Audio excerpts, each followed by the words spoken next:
Bom dia, oitavo B. Hoje é dia 21, terça-feira. Vamos começar a nossa revisão para a prova, né? Segunda-feira já começa a semana de avaliação. Então vamos fazer a nossa revisão aí, começando pela unidade 3, o ser humano e o clima. Lá na página 326, pessoal.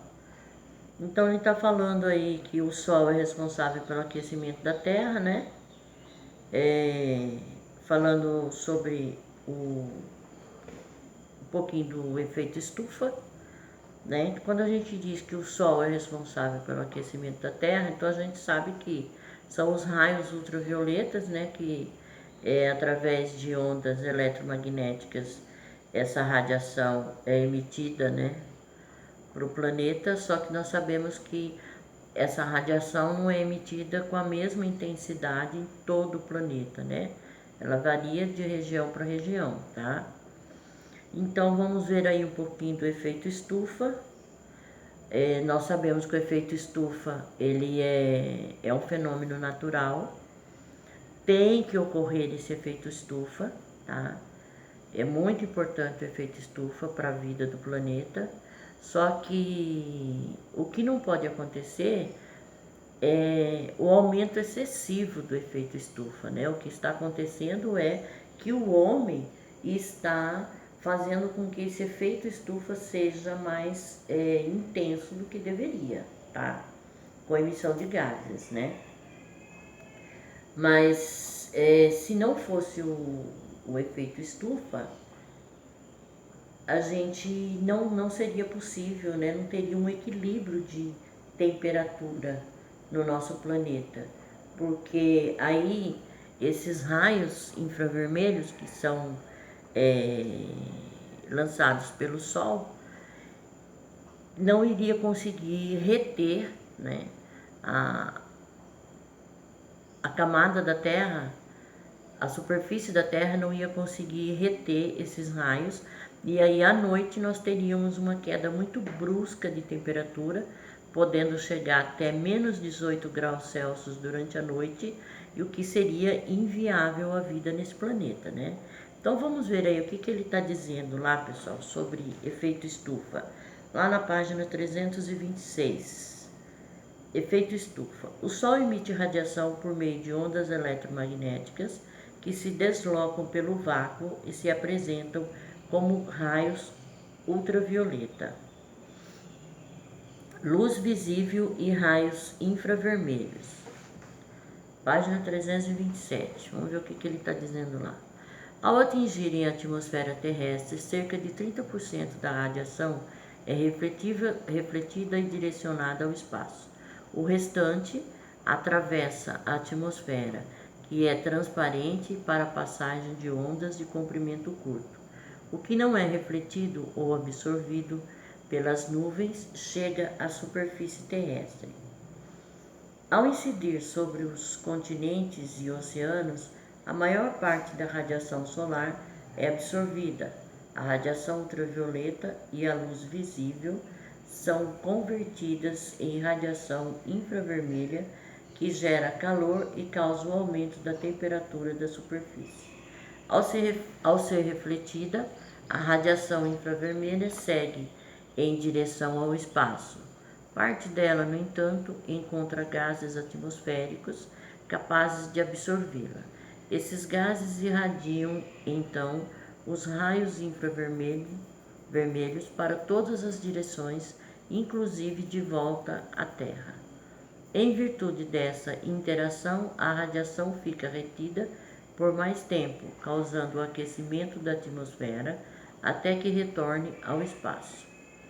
Esse próximo parágrafo aí, pessoal, eu quero que vocês grifem esse parágrafo todo, tá? Ele está dizendo lá: o processo de retenção dos raios infravermelhos pelos gases atmosféricos e o consequente aquecimento da Terra é o que chamamos de efeito estufa.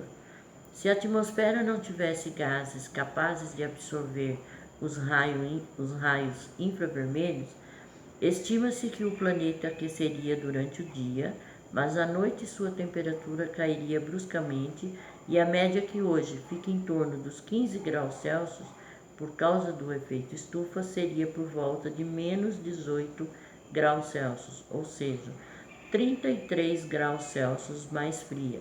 Eventualmente, a radiação infravermelha retorna ao espaço.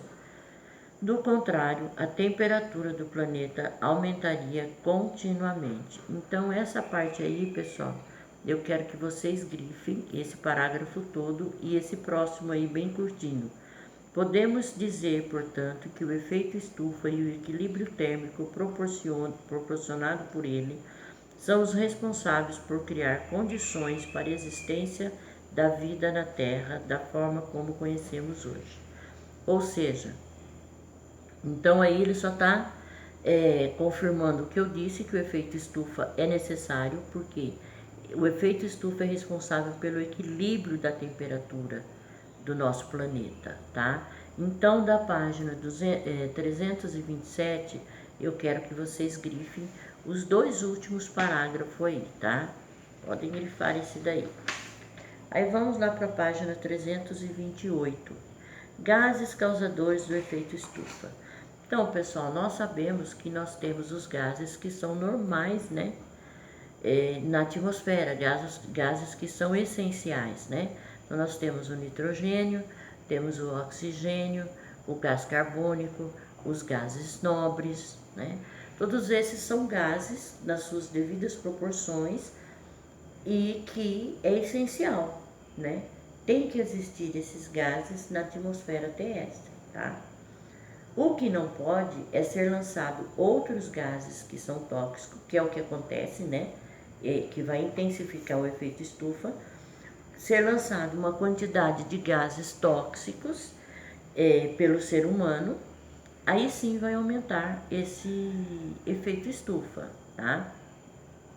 Então, o efeito estufa ele é causado pela ação do homem, né? O aumento do efeito estufa, ele é causado pela ação do homem. Então, vamos ver aí um pouquinho desses gases. Nós sabemos que o gás mais abundante na atmosfera é o nitrogênio, né?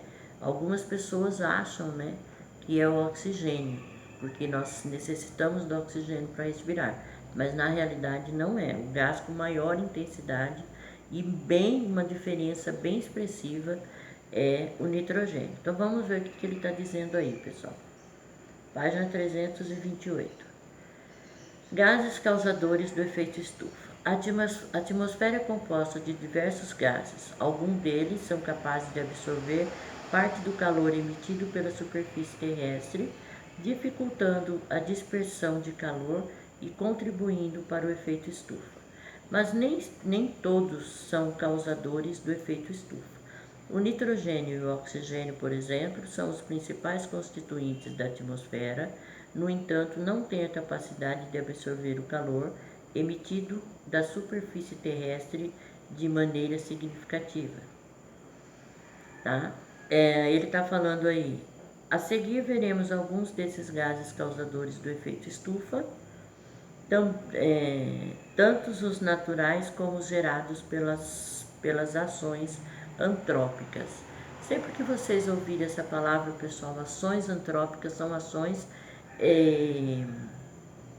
que o homem, tá? Ações do homem, o homem que realiza essas ações.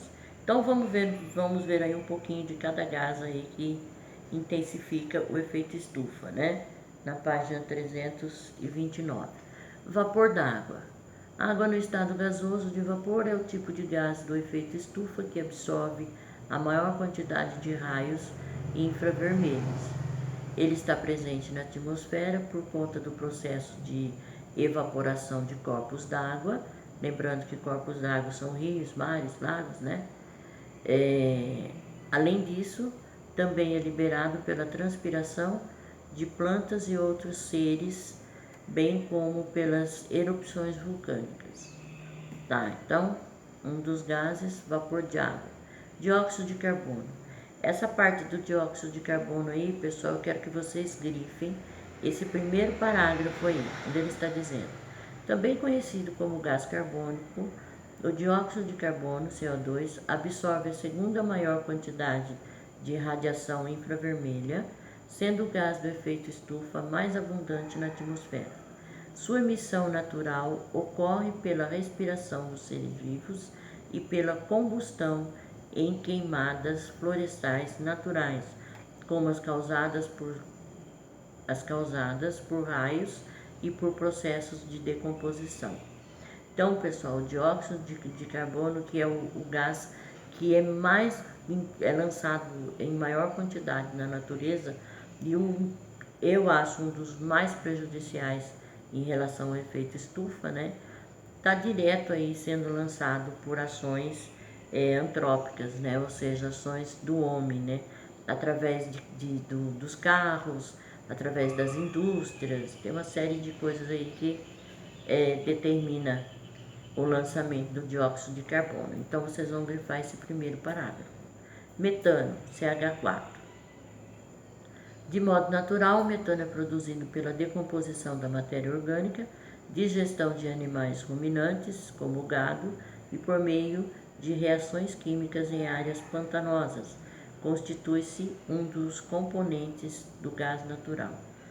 Então, pessoal, o metano, vocês até quando ele diz lá reações químicas, uma dessas reações está ali, tem uma foto de uma pessoa numa plantação de arroz, num local totalmente alagado. O arroz, como todo cereal, quando ele é plantado em áreas alagadas, ele produz, ele realiza uma reação química que é chamada de fermentação. Essa fermentação, ela produz o metano. É o que acontece com os animais ruminantes, né? Também produz uma fermentação porque eles mastigam o alimento, né? Aí fica horas e horas ali mastigando, vai para o estômago e volta para a boca do animal, aonde ocorre ocorre fermentação lá no estômago e volta para a boca desse animal de novo. Nesse processo é liberado o gás metano, tá? Então, uma das coisas que poderia deixar de ser feita é plantar, né, em locais alagados. São poucos os cereais que resistem locais alagados, mas o arroz ele se desenvolve muito bem, tá, em regiões alagadas. Mas é claro que o produtor não vai pensar, né, no meio ambiente e falar, não, essa área está alagada, eu não vou plantar arroz, vou plantar numa outra área porque a área alagada vai produzir um metano e isso vai interferir no meio ambiente. Ele quer saber do lucro, então não tem como, né? Aí um outro gás aí, o óxido nitroso.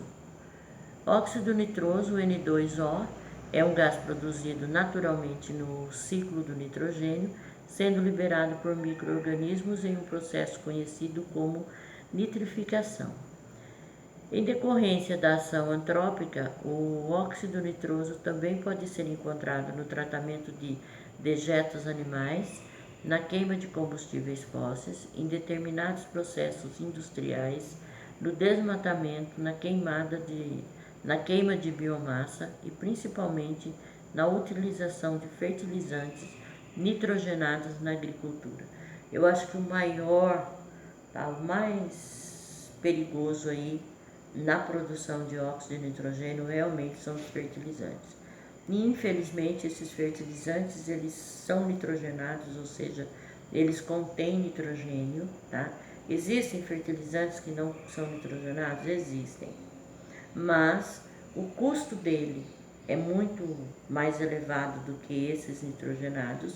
Portanto, o agricultor, por questão de lucro, ele vai usar esses fertilizantes nitrogenados e isso vai aumentar a quantidade de óxido nitroso, aumentando aí, intensificando o efeito estufa, né? Ele não vai deixar de ter lucro pensando no meio ambiente, é o que deveria, né? Deveria existir normas, né? Mas, infelizmente, isso daí é uma questão de política que a gente nem tem como entrar em detalhe. Vamos lá na página 330. ozônio. Eu acho que o ozônio é um gás que vocês devem ter ouvido falar já bastante. Houve uma época em que se falava, existe um buraco na camada de ozônio. Eu acho que essa expressão vocês já ouviram muito, né? Teve uma época em que a mídia falou muito sobre isso, tá? Então, o ozônio, ele é um gás que ele está presente naturalmente na atmosfera. Ele também é um gás essencial na atmosfera, porque ele filtra, ele funciona como um filtro, tá? Para poder minimizar o efeito dos raios ultravioletas que chegam na superfície terrestre, tá? Então, essa parte aí do ozônio, pessoal, vocês podem grifar os 2 parágrafos aí que está falando sobre ozônio. Vamos ver o que ele está dizendo. Ozônio é um gás naturalmente presente na atmosfera, na estratosfera, porção da atmosfera que forma uma camada protetora para os seres vivos. A conhecida camada de ozônio, responsável por filtrar a radiação ultravioleta incidida pelo Sol sobre o planeta. Nesse local, ele é considerado um gás de efeito estufa, mas na troposfera, porção atmosférica mais próxima à superfície terrestre, ele é visto como um gás de efeito estufa, além de ser tóxico ao ser humano. Na troposfera, o ozônio pode ser formado pela combustão de combustíveis fósseis, por incêndios florestais e pelo uso de determinados solventes, tá? Então, grifem aí, tudo que está falando aí sobre efeito estufa, vocês podem grifar. Um outro gás, pessoal, é o clorofluorcarbono. Esse gás, pessoal, ele foi muito usado, tá? Ele causa o efeito estufa, ou seja, clorofluorcarbono. Então, é um conjunto, na realidade, é um conjunto de gases, tá? O carbono, o flúor e o cloro, tá? São 3 gases que juntos eles têm uma reação aonde vai provocar o efeito estufa. E ele foi muito utilizado, é utilizado ainda hoje, mas antigamente muito mais, foi muito utilizado em eletrodomésticos, como geladeira, ar-condicionado, além dos aerosóis, né? Que são qualquer coisa que é aerosol, tipo desodorante, ele tem esse conjunto de, de gases, tá? Então ele foi muito utilizado. Quando eu comentei com vocês lá sobre o protocolo de Kyoto, de Kyoto, que é um protocolo onde vários países se reuniram, né?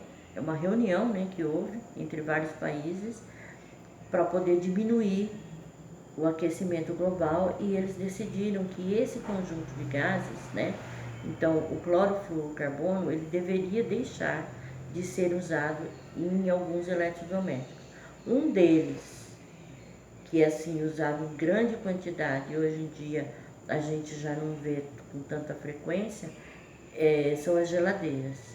E antigamente as geladeiras você precisava descongelar, o congelador dela ficava a parede todinha com gelo. Então, determinado tempo, uma semana, 15 dias, tinha que desligar a geladeira para poder tirar todo aquele gelo, né? Hoje em dia, as geladeiras já não têm mais esse processo, né? Elas não formam essa camada de gelo. Por quê? Porque elas não são mais, não é mais utilizado o clorofluorcarbono, tá? Se vocês repararem, atrás da geladeira tem uns caninhos assim, vão fazendo as voltas na parte todinha de trás da geladeira. Isso não é para proteger o motor ou para proteger a carcaça da geladeira, não. Ali passa o gás, né? São nesses caninhos aí que passa o gás, tá? Mas hoje em dia é usado um outro tipo de gás, e esse gás ele não forma essa camada de gelo. Por isso que, às vezes, eu me lembro que quando eu era criança eu gostava de raspar o gelo lá da geladeira, aí colocava groselha e comia aquilo ali. E ninguém, eu era criança, ninguém me falava nada, Não, minha mãe acho que não tinha conhecimento também disso. E muitas crianças faziam isso, né? E aquilo ali faz um mal enorme. A gente estava o quê? Ingerindo ali o clorofluorcarbono, né? Então a gente estava ingerindo ali o elemento cloro, flúor e o carbono ao mesmo tempo, um conjunto ali que é extremamente nocivo, tá? Mas a gente não tinha esse conhecimento, né? Hoje em dia, se algumas pessoas eu acho que ainda tem esse tipo de geladeira, ela não é mais fabricada. Se a gente encontrar no comércio, são geladeiras antigas, né? Algumas pessoas ainda têm. Então são medidas assim. Esse gás, pessoal, o clorofluorcarbono, ele foi responsável pelo, eu acho que 50% de todo o gás de efeito estufa que foi liberado no planeta até hoje, eu acho que foi o conjunto desses três gases, tá? Mas vamos ver aí o que ele está falando sobre isso. Então, tudo que está falando aqui sobre o clorofluorcarbono, eu quero que vocês grifem, tá? São 2 parágrafos, grifem isso daí, porque tem isso daí na prova de vocês. Então ele está dizendo lá, os clorofluorcarbonos são, na realidade, um conjunto de gases que contém cloro, flúor e carbono em uma composição, em uma composição. Não são gases naturais da atmosfera, sendo sintetizados pelo ser humano, ou seja, fabricados, né, para utilização em aparelhos de refrigeração, como geladeiras e aparelhos de ar-condicionado. Apresentam também outros usos comerciais presentes em aerosóis e emitidos na produção de espuma. Os CFC são capazes de reagir com o ozônio presente na atmosfera, danificando a camada de ozônio. Para substituir os CFC, foram sintetizados os HFC. Então, pessoal, no lugar do cloro aí foi usado o hidrogênio, que tem em sua composição hidrogênio, flúor e carbono. Assim como os CFC, esses gases são capazes de reter grande quantidade de radiação infravermelha irradiada da Terra. Eles não causam danos à camada de ozônio, mas provocam elevado impacto no sistema climático global. Ou seja, não vão causar